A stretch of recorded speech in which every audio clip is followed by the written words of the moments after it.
Well, hello everybody and welcome to this Wednesday's MBE Movie News. I'm John from MBE, who would have thought it, and I'm going to be discussing and giving my thoughts on a wide array of interesting little topics. Coming in first is this rather exciting news that one David Leitch, of course director of Atomic Blonde and Hobbs & Shaw and John Wick, and a wide array of other exciting action movies, is set to work in tandem with Universal to give us a remake or new adaptation of Kung Fu. Now, they do say, and this is coming in from the Hollywood Reporter, it was just breaking before I started recording this show. I'm always recording maybe a day or so prior to the actual show release, and sadly we don't have 1,000 subscribers yet, so we can't do live broadcasts. Roll on when that comes, because then we can actually speak about things as they happen. But look, for me, this has just happened, and look, I'm excited for this news, I have to say. I have watched Kung Fu. It's been a very, very long time since I watched it. I vaguely recall David Carradine doing some incredibly slow martial arts fights. It was almost like A New Hope, the fight with obviously Alec Guinness and David Prowse, Obi-Wan Kenobi and Darth Vader. Quite slow, quite methodical, but it had soul, and there was real meaning to these battles, and there was a sense of, I don't know, it was a nicely nuanced TV show. If I recall correctly, that is. I may be completely wrong. It has been a while since I've seen it. But one thing I don't want to see in this remake, which is happening, is I don't want to see a white actor like David Carradine, and I don't want to get into identity politics. I am not one of these crazed little cocooned left-wing nutjobs. I am left of centre when it comes to politics, but I'm not a left-wing liberal nutjob. So I'm not one that goes off and rants about, oh my god, we must have representation just for the sake of it. But look, you cannot have a white actor playing a Chinaman, as I think he was called back in the day. You can't have it. We've got so many amazing Chinese, American Chinese, actual Chinese actors out there who can come in and portray the character of Kwai Chang Caine these days. So that's one thing right away I do not want to see. I do not want to see a 21st century version of the late great David Carradine. Although, look, he was incredible as that character. Few people would sit or stand, if they're standing when they say it, and actually exclaim that he was terrible in that role. He brought real soul, as I did say. He was obviously trained in martial arts, and I really enjoyed his portrayal of Chang, or Caine, I think he was more formally referred to as. And yeah, I mean, but I don't want to see something like that happening. But look, I'm excited that David Leitch is the director stepping on board to helm this remake. Apparently he will be adapting, as well as a feature-length movie, a remake of the actual TV show as well, so that'll be intriguing. I don't know if David's worked on TV shows prior to this. Certainly, as I did say, know that he did the likes of Atomic Blonde and Deadpool 2 and obviously John Wick and Hobbs & Shaw. So this is a man who is steeped in the ways of action, slick, choreographed action. He was once a stuntman. His roots are firmly in the stunt industry, the sub-genre or sub-industry within Hollywood. So he understands the art of making great, slick and fast-paced and exhilarating action.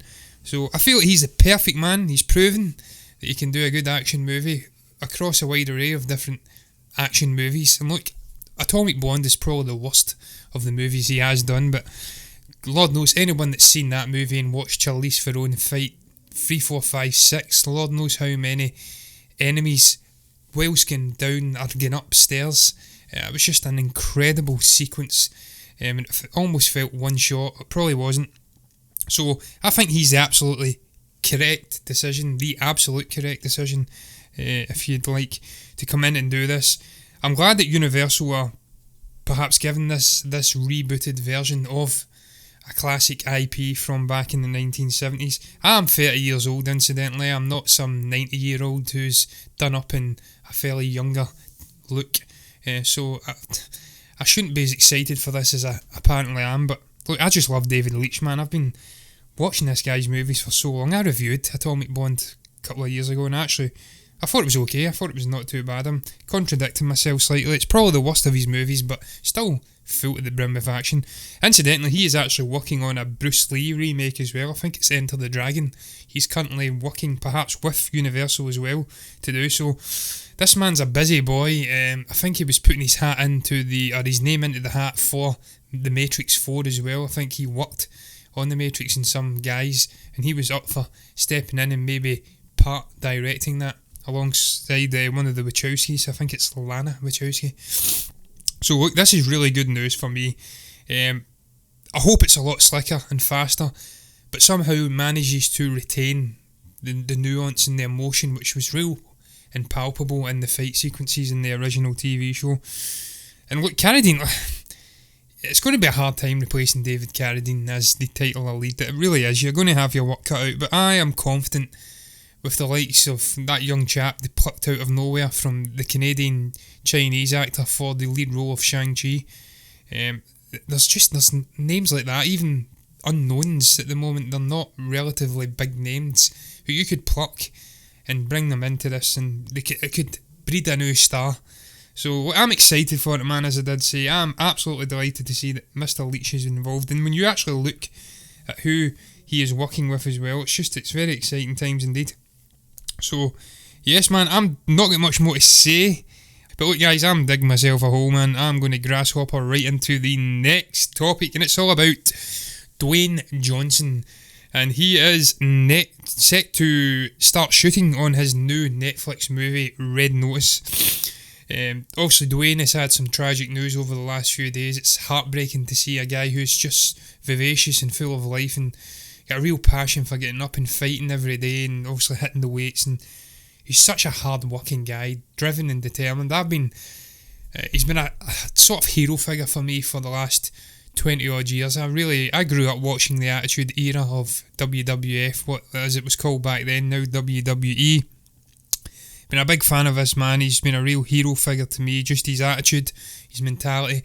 And sadly he did lose his father the other day, the late great Rocky Johnson. He passed away, I think, with a heart attack via deep vein thrombosis, I think it was he had. So he's obviously still grieving over that. But look, I think it speaks volumes for the man's mentality that he's got that get up and go spirit. I think he's burying his father and then he's going right into the production of Red Notice. And look, this is potentially massive news for Netflix. I'm going to do another Netflix topic after this, but this is potentially massive for the streaming service. It just seems to be growing apace, year in, year out, monthly in some cases, where they've went from being the butt of all jokes in Hollywood to bringing in bigger and bigger names. We've had the likes of Scorsese working, we've had the likes of Alfonso Cuarón, the Coen brothers, and then you look at some of the big name actors who are starting to become affiliated with Netflix, if you like. Dwayne's arguably the biggest action hero in Hollywood just now. He's just box office gold. He pulls people into theatres, and here he is partnering with Netflix on a movie. And look, the actual concept behind this movie excites the hell out of me as well. It's been a passion project of his. He's been working on it for nearly 2 years now. It's written and directed by Johnson's Central Intelligence and Skyscraper collaborator Rawson Marshall Thurber. And look, I love those two movies. If we can fit Kevin Hart in there somehow, then that has to happen, because he was really good as a real comedic sidekick to Dwayne Johnson in Central Intelligence. And Skyscraper, I kind of panned it, I reviewed it for its ridiculousness, but you can't slag Dwayne Johnson. That man was a bona fide Bruce Willis meets Die Hard in that movie, despite the ridiculousness of it. He just oozes charisma. And this movie sounds very, very intriguing indeed, man. It's going to be portraying the world's greatest tracker, and it's going to star the likes of Gal Gadot in there as well. And it's... what the hell can you say? He's going to be the world's greatest he's going after the world's greatest conman, which is apparently going to be played by Ryan Reynolds as well. So you've got the cash, you've got the concept, you've got box office there with Dwayne, you've got box office there with Gal, and you've got box office comedic genius and timing with Ryan Reynolds. It's all coming together. Ryan obviously starred in Underground 6 or 6 Underground, another Netflix movie. And look, it looks like a collaboration made in heaven. It's just, again, without repeating myself 20 million times, just incredible, the mentality and the drive that Dwayne has. He's lost his father, and he's right up and at it again. He's going to go right in and start shooting this movie. I presume it wouldn't be within the next week or so. They have started filming this movie.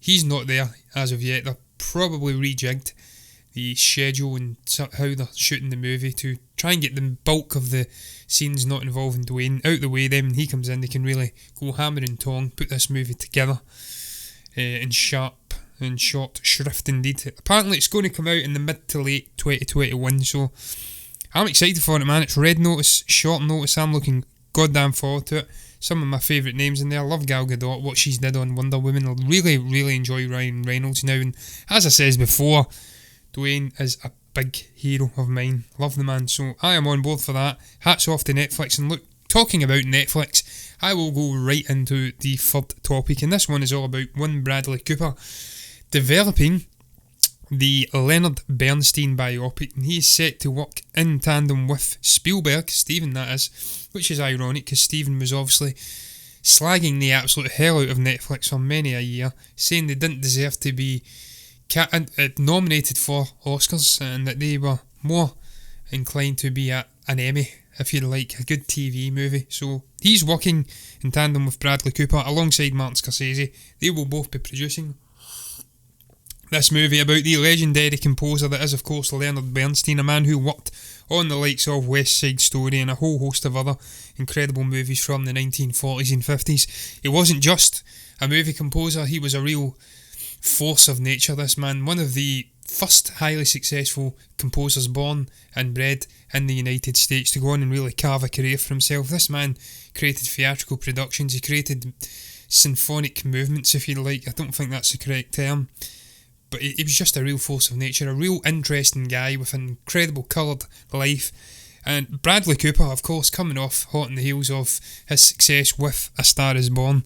This is a man who knows how to do stories like this, full of emotion, focusing on the relationship that Bernstein had with his wife, apparently Felicia Monteligre, I think her name was. It's going to span a 30-year span, if you like. I worded that terribly there. It's going to span 30 years and focus on their marriage and how that was a real driving force behind his forays into conducting and whatnot, and what really made him do what he did and do it very well. So I'm excited for this. I really am. I'm excited for everything. But look, he's working again with Josh Singer, a man who co-wrote the script for Spotlight.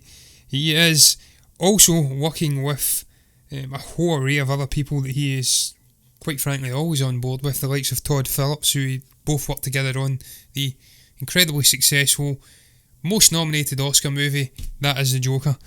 So they all come together. It's a real group of strange bedfellows. It's going to make magic happen here. Apparently Netflix will be giving this the star treatment, much like they have gave, obviously, Guillermo del Toro's, not Guillermo del Toro, what am I talking about? Alfonso Cuarón's Roma, and obviously Martin Scorsese's The Irishman. They are going to give it that same level of prestige at a theatrical release, really hammer it heavy, release it in conjunction with award season so it can get some Oscar buzz. And Bradley Cooper's just proven himself to be a real incredible guy in terms of acting, directing, writing, producing. He can do it all. He's still young. This man's going to have some career ahead of him in the next 15-20 years if he stays healthy, and Lord knows, God willing, he will be. I'm excited for this man, as I says about 50 million times. It's intriguing to see how he's going to capitalise on the success of A Star Is Born. Can he make magic happen again? I am absolutely certain he can. He had a real hands-on approach with Joker, so he knows what he's doing in terms of crafting really good movies, and movies that make you feel and take you out of your comfort zone and maybe think and brood on it long after. And it's a really good concept. It's about a really interesting guy, Leonard Bernstein. There's some really great minds melding together to make this happen. And again, it just speaks volumes about Netflix's place in modern day entertainment. It's continually evolving all the time, Hollywood. I think there's a real recognition of Netflix's place, of streaming services' place in the great melting pot that is Hollywood in terms of studios and whatnot. And I think it's just more and more people are understanding the positives of this. It's not all bad. Of course, they do like to have their cake and eat it. They like to have movies contending for Oscars. They don't like to share box office information. They don't like to share how successful this has been with their really broad subscription base. But man, they offer a wide array of directors, producers, writers, actors a chance to star in feature-length movies, to maybe do something that's different, that won't be accepted by the penny-pinching, bottom-line obsessed traditional studios. And again, this is just proof, if the Dwayne Johnson story wasn't, that there's more and more big names just aligning themselves with Netflix and really making magic happen. I'm all for it, cannot wait for it, and I'm going to move on to the next and final topic on that note. And this is all about Hugo Weaving, speaking about how, or why I should say, he didn't return as Red Skull in Infinity War or Avengers Endgame. And he's been speaking to someone, I don't know who the hell it was, and they never give me this information. They're absolutely killing me, but he says anyway, it doesn't matter who he spoke to. Oh yeah, I love playing the character of Red Skull. It was a lot of fun. We were all obliged to sign up for free pictures. I was thinking, probably wouldn't come back in Captain America, but he may come back as a villain in the Avengers. By then, they'd pushed back on the contracts that we'd agreed on, and so the money they offered me for the Avengers was much less than what I got offered for the first one, and this was for 2 films. He then went on to say that they were suggesting, look, it's just a voice job, it's not a major role. Come on, you're getting less money, just accept it really. And then he says it was a nightmare negotiating between agent and Disney Marvel, so he decided that he didn't want it. He didn't really care about it, but he obviously, he's harboring some regrets now. He says, look, it's something I would have liked to have did if they weren't such cheap shits. And look, why am I speaking about this? Because I think, again, this is maybe a reflection of Disney Marvel's real frugal approach to paying actors. I'm not saying they're the worst payers in the world, but we've seen the likes of Ed Norton coming out and speaking about how he wasn't getting paid correctly. And it was obviously creative clashes with Kevin Feige as well over the direction of Bruce Banner, Hulk. But he even admitted as long ago as a decade ago, or maybe 15 years ago, whenever that second, because obviously we had a Eric Bana Hulk movie, whenever the Incredible Hulk was out, I digress, that they weren't paying him enough money, that they were quite frugal, and it was all kind of being hoarded by Robert Downey Jr. and whatnot, and that's to be expected. Iron Man is the anchor point, the real main man that led us through the Infinity Saga. But again, this is just showing you, look, they're not sticking to contracts, they're not giving a man like Hugo Weaving his place and paying him these goddamn money to come in and voice a character like Red Skull. We could have seen a more beefed out version of Red Skull if they'd got the great Hugo Weaving in, but look, does it matter in the end? Well, perhaps not, because he played his part. He was on Vormir for about a combined 4 minutes or something in 2 movies, and although it would have been nice to have Hugo in there speaking, it didn't really take me out of the film all that much to get a decent voice double. But I can see both points of the view. Points of view, not points of the view. Hugo has got a right to feel aggrieved. He could have been part of 2 of the greatest grossing and most successful action superhero movies of all time if Disney hadn't been such cheap shits and paid him his money that it was agreed in the contract. But then I can also see Disney's point. Small voice part, and they already have to pay about 70 million actors anyway in those movies. So yeah, I mean, it is what it is. And look, guys, I am done. I'm not even going to try and stretch this out. This show has been going for just under 20 minutes now, and I'm done already. I've spoke the hind legs off of it. It's quite quiet the last day or so. I don't know how the hell I'm going to do a show tomorrow, because there is no news out there at all. I'm talking about Kung Fu adaptations, and although I'm excited about it, it's not the most headline grabbing story, let's be honest. But look, I'm done anyway. What did you make about that news of David Leitch and Universal teaming up to redo the Kung Fu TV show and a feature-length movie? What's your thoughts on Dwayne Johnson stepping into the world of Netflix to do his movie? Is he a hero figure to you as well, like he is to me? And does it really speak volumes in your mind about this man's drive, determination and zest for life, that he's going out after the death of his dear father to go and work right away on a movie? What's your thoughts about Bradley Cooper doing a Leonard Bernstein biopic? And finally, what do you make about Hugo Weaving? Do you agree with him, or do you agree with Disney? Are Disney cheap shits, or is Hugo being ungrateful and unreasonable? If you have anything to say at all, you can comment below and let me know what your thoughts are down below in the comment section. You can also like the video if you've enjoyed it, and if you want to see more of my face along with Stephen for a variety of news topics and shows and reaction videos and reviews every Friday, then you can subscribe to the channel and you'll get that and more. But until then, I shall bid you farewell and I'll see you tomorrow if you subscribe.